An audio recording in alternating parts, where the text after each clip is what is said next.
Chancellor of the Exchequer George Osborne and the Schools Minister David Laws will be hosting the Fonz at a Downing Street reception tonight. The actor Henry Winkler is in the UK touring schools to raise awareness of the needs of the 1 in 5 children with learning difficulties. We spoke to him a little while ago along with Nikki Cox, who's the editor of the children's newspaper First News, which is running the campaign. He told us first what it was like coping with dyslexia as a child. You know, you think you're stupid. Everybody says, well, you're lazy, you're never going to achieve. Well, it's really sad. And he's in the bottom 10% in the class. And I thought to myself, I don't want to be stupid. I don't think I'm stupid. But I must be because everybody is telling me. And then as you develop, you realize, last Thursday I realized for the first time, hey, maybe I'm not stupid. Do you know? I just have a learning challenge. And 1 out of 5 children have some sort of learning challenge. And each time I come here, I like to talk to them and say, you've got greatness inside you. So how do the two of you help them in practical terms, people who have reading problems? Well, I mean, basically Henry is there as an example of somebody who went through school really struggling, as he's just explained, felt really stupid, didn't find out, in fact, that he was dyslexic until he was 31. So spent his whole childhood feeling that he wasn't keeping up with everybody else. And we identify those kids in schools. I mean, we first toured together for the National Year of Reading. It wasn't actually anything to do with this issue. But it became so apparent when Henry started talking that it was a huge issue. These children would come up to him and sort of say, I'm dyslexic too, as if it was something to be ashamed of. And we sort of said there and then, hey, we've got to do something about this because these children are falling through the cracks. And not only are they having a hard time at school, but because they grow up feeling bad about themselves, they end up in this downward spiral.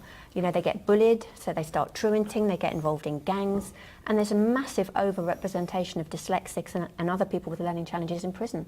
In America, in some states, they do reading tests in the 4th grade when they're 8 years old to determine how many prison cells they need to build in 10 years' time. So, we need to make these kids realise that they There is a are glass special. half full to this, Yeah. as opposed to thinking about how many prison cells you need to, how about how many children you can allow to meet their potential? And you can have someone who's got dyslexia being an author. Well, that was a exactly. shock. How many books have you done now? That was a shock. 23. There are 23 novels. There are Hank Zipsers. Yeah. There are 17 Hank Zipsers through Walker Books. I think that he might be a television series because he's very funny. And he's the world's greatest underachiever, Underachiever, isn't he? yes. Hank Zipser, his glass is half full. He just spills it everywhere. Now, how do you do those? You've got a co-author. I have a co-author. She sits at the computer. I walk around her office. I talk, she types. She has an idea, she types, I wait. She reads it back to me, and then we argue over every word. Now, my generation, I was going to say, we all loved, and I was greatly enamoured of the Fonz. I have to declare that interest. You're using the past tense. Well, does the Fonz still exist? Oh, yes. He does?